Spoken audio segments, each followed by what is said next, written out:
Kamu kira timnas Indonesia cuma ditakuti di Asia Tenggara? Salah besar.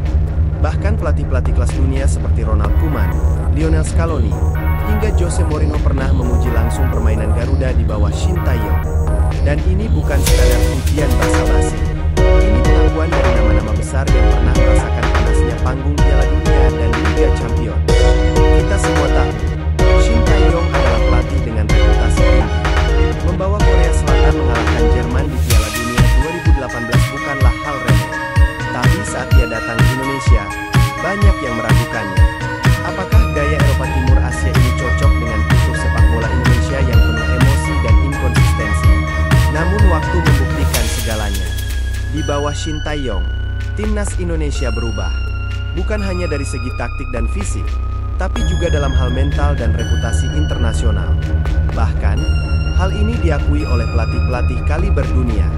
Mari mulai dari nama besar pertama, Ronald Koeman, legenda sepak bola Belanda dan mantan pelatih Barcelona. Koeman dikenal kritis dan tidak gampang memberi pujian.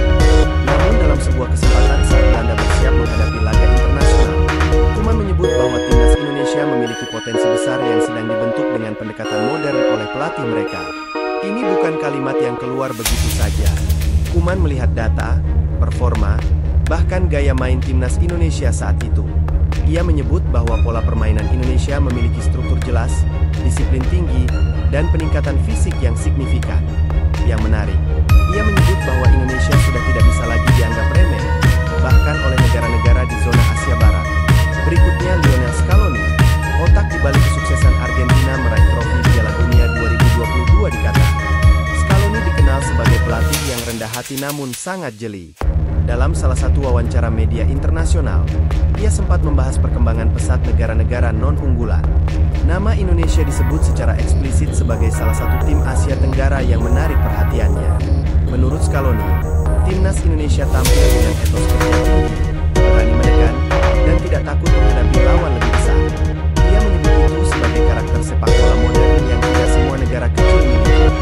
Pujian dari Scaloni ini viral di media Amerika Latin dan Asia. Banyak yang terkejut bahwa Indonesia ternyata diperhatikan oleh pelatih kelas dunia. Lalu yang paling fenomenal adalah Jose Mourinho, sang Special One, pelatih dengan segudang prestasi bersama Porto, Chelsea, Inter Milan, Real Madrid, hingga AS Roma. Mourinho dikenal tajam dalam mengkritik dan jarang memuji, apalagi tim dari Asia Tenggara. Namun dalam wawancara bersama media Portugal, Mourinho secara mengejutkan menyinggung soal atmosfer sepak bola Asia yang semakin membaik. Ia menyebut beberapa negara yang punya kemajuan mencolok. Salah satunya adalah Indonesia. Menurut Mourinho, Indonesia memiliki fanbase yang luar biasa militan dan atmosfer pertandingan yang setara dengan negara-negara Amerika Selatan. Tapi yang membuatnya benar-benar kagum adalah perubahan permainan mereka di level internasional.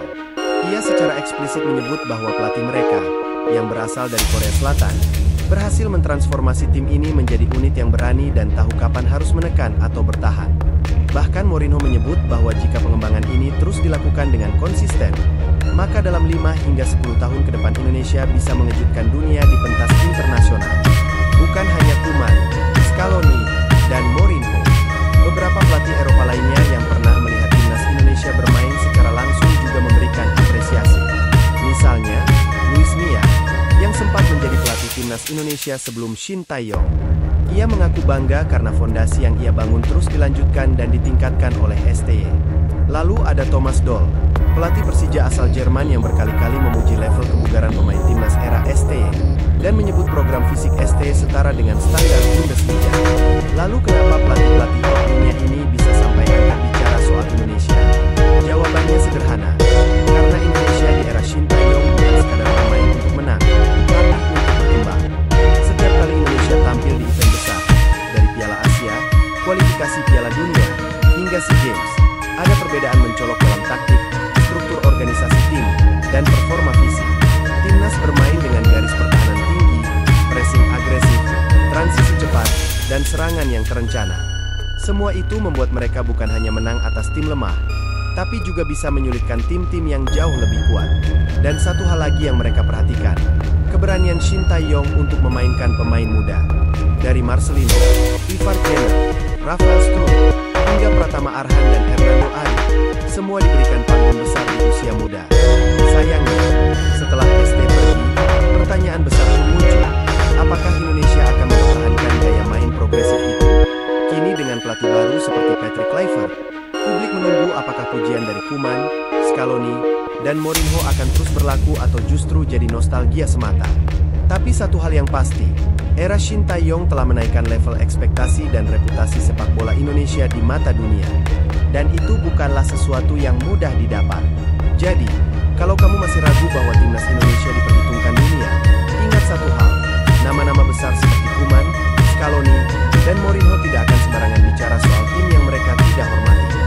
Garuda sudah terbang tinggi, tinggal bagaimana kita, sebagai pendukungnya, menjaga agar sayap itu tidak patah lagi. Kalau kamu bangga dengan timnas Indonesia, tulis di komentar, Garuda tak akan pernah turun. Ketar-ketir, panik, dan nyaris terkencing-kencing. Itulah gambaran situasi para rival tradisional timnas Indonesia di Asia Tenggara setelah melihat update terbaru ranking FIFA. Malaysia mulai gelisah, Vietnam langsung siaga satu, dan Thailand, yang selama ini merasa paling superior, kini terdiam dalam kekagetan. Sebab mimpi buruk mereka telah menjadi kenyataan. Timnas Indonesia resmi melewati mereka dalam ranking dunia.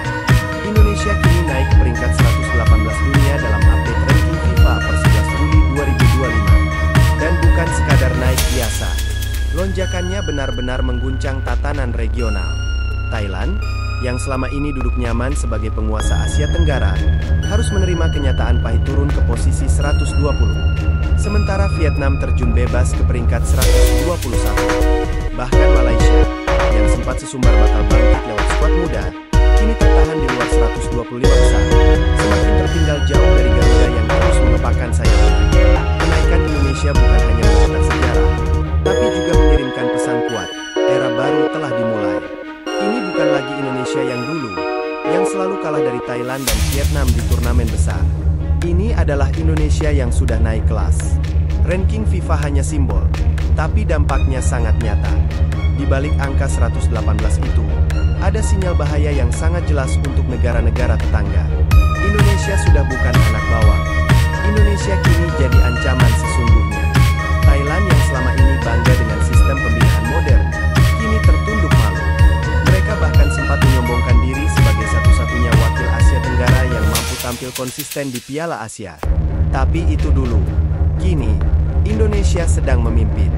Bahkan gaya main tim asuhan Patrick Kluivert sudah lebih modern dari gaya Thailand yang mulai usang dan mudah ditebak. Vietnam, mereka lebih parah lagi.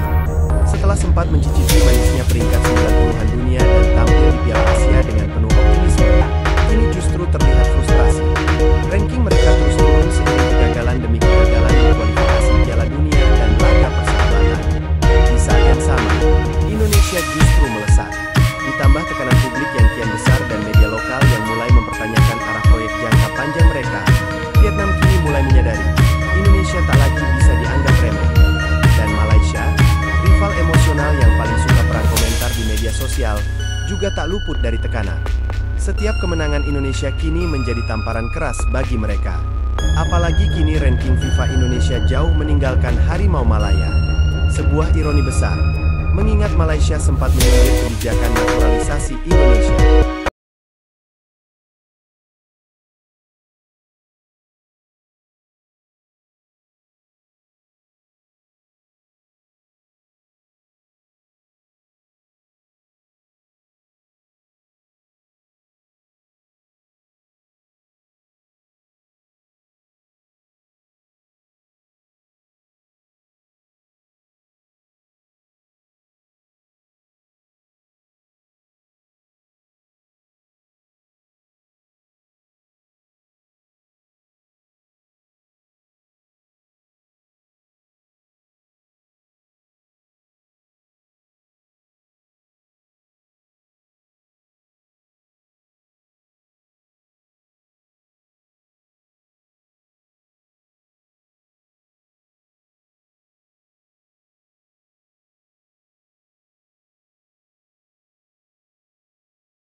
Bayangkan ini, ada pemain yang baru saja dinaturalisasi, belum lama mengenakan lambang Garuda, tapi sudah menerima bayaran layaknya pemain profesional di klub Eropa.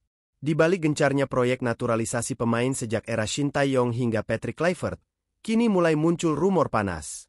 Tidak semua pemain naturalisasi bermain demi nasionalisme semata. Beberapa disebut-sebut mendapat kompensasi, bahkan kontrak personal, seperti halnya pemain yang direkrut klub sepak bola. Apakah ini sebuah kebijakan profesional? Atau justru mencoreng semangat merah putih? Apakah ini bagian dari strategi besar Erick Thohir untuk menjadikan timnas lebih modern dan kompetitif? Atau justru membuka celah konflik kepentingan di balik layar? Fakta ini memang belum sepenuhnya diumumkan ke publik, tetapi bisik-bisik soal bayaran pemain naturalisasi makin ramai terdengar.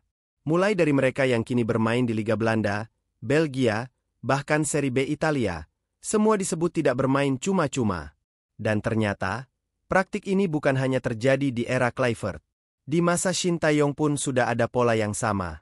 Hanya saja, publik belum banyak tahu karena narasi yang dibangun adalah soal pengabdian dan darah keturunan. Di era Shin Tae-yong, naturalisasi digencarkan sebagai upaya membangun pondasi masa depan sepak bola Indonesia. Nama-nama seperti Elkan Bagot, Jordi Amat, Sandy Walsh, hingga Rafael Struijk diperkenalkan sebagai pahlawan baru yang membawa harapan. Mereka dipandang sebagai anak bangsa yang kembali membela tanah leluhur. Namun seiring berjalannya waktu, dan semakin banyak pemain yang didatangkan dari Eropa, muncul pertanyaan mendasar. Apa motivasi utama mereka bergabung? Beberapa laporan media luar negeri, terutama dari Belanda dan Italia, membocorkan bahwa ada pemain yang menerima kompensasi bulanan dari pihak tertentu di Indonesia. Bahkan, beberapa disebut memiliki kontrak tidak resmi melalui sponsor atau badan pendukung federasi. Nominalnya tidak main-main. Ada yang mencapai ribuan euro per bulan. Sebuah angka yang setara dengan gaji pemain klub kasta kedua Eropa. Mantan pelatih lokal yang enggan disebut namanya juga pernah mengatakan bahwa sebagian pemain naturalisasi memang tidak datang tanpa imbalan. Mereka diperlakukan seperti pemain profesional, lengkap dengan benefit, fasilitas, dan bonus. Hal ini menjelaskan kenapa banyak pemain top yang bersedia datang jauh-jauh ke Indonesia, bahkan untuk pertandingan yang tidak begitu besar. Sampai saat ini, Ketua Umum PSSI Erick Thohir belum secara terbuka mengakui keberadaan sistem bayaran khusus bagi pemain naturalisasi.